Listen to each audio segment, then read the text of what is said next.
Бизде баягы кыргыздарда дагы ушундай түшүнүк бар да. Кытай десе эле бүт бардыгы мындай адамы Честный эмне. честный деп ойлой берет. А кээ бир кытайлар үчүн булар мусулман эмес да. Мусулман эмес болгон себептен кээ бир кытайлар үчүн бул бирөөнү алдап кеткен ийгилик болуп саналат. О, биз муну алдап кеттик. Алдап Наконец-то. келип ийгиликке жеттик дейт. Ал кызыктырбайт. Ошодон кийин мен 1 жылдан кийин Кытайга келип ошол заводто бардым мен. Барып коркпой, ушу полицейскийлер салып кеткен учурда тополоң салгам мен заводко барып. Мен акчамы бергиле депчи. Алар айтат, биз банкрот болдук, жок.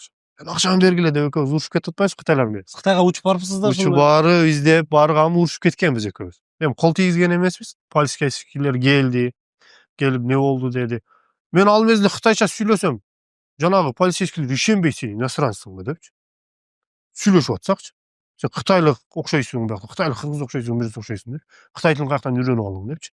Анан паспортту көрсөттүм, ал ушундай. Кытайлар мени анан полицейскийлер салып кетти немеге. Мени салып кетти.